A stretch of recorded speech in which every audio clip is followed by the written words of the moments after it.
Okay, hi guys. Let's go with SSRS. Firstly, you still need to launch your Visual Studio.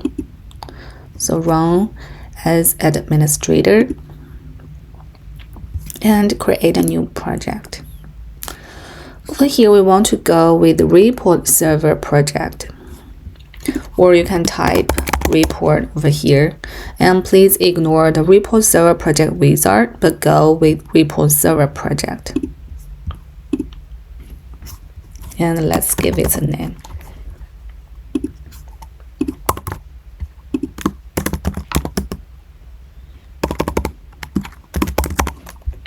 Okay, like that. This is the first SSRS project you created here. So on the right side, you have the Solution Explorer. Inside of that, this is your project. You have the shared data source, shared data sets, and reports.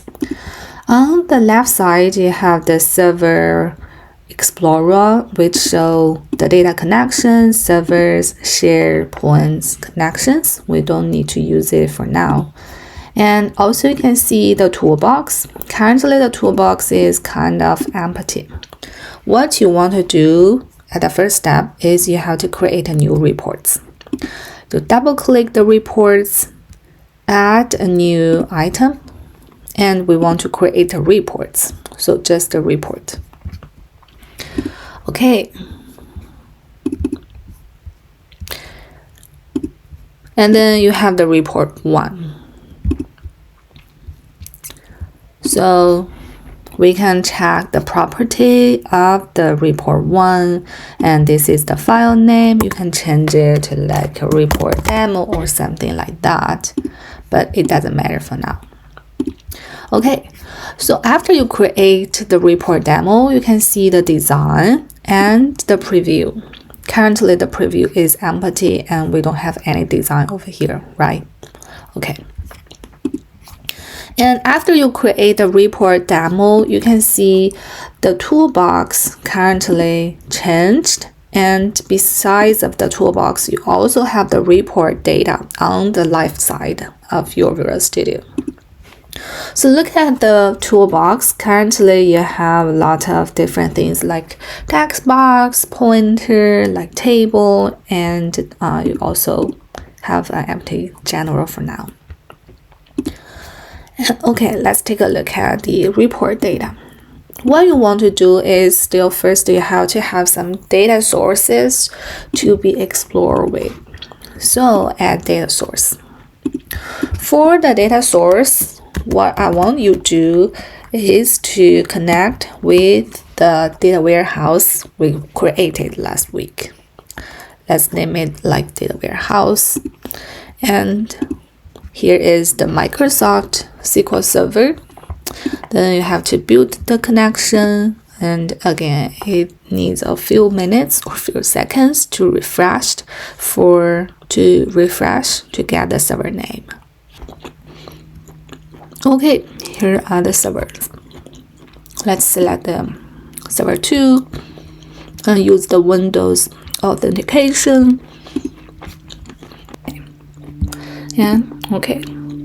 After we create the data sources, we can check the data source properties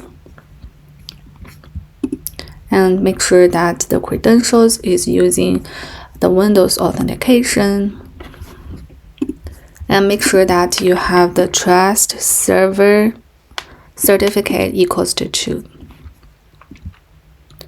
Okay. And after that, we can attach the data sets by using the data sources. Add data sets, we can see like dim customer. I choose to use a data set embedded in my report and by using the data source which we created previously. Over here you can select something from the dim customer or similar things like that. But here I want to show you how to use the Query Designer. After clicking the Query Designer, this wizard gonna show up.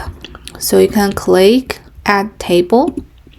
And we have 4 tables in this data warehouse. Currently, I want to work with the DAM customers table.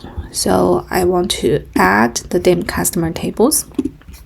And we can see there are a bunch of different columns inside of the DAM customers table. And currently, I want to work with full name, city, and province, and the region name.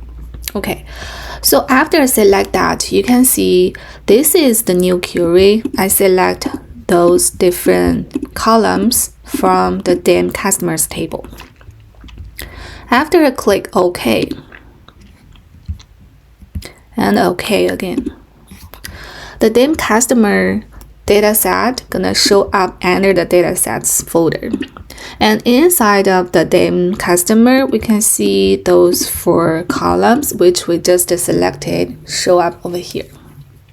Okay, so the next step, I want to go with the toolbox.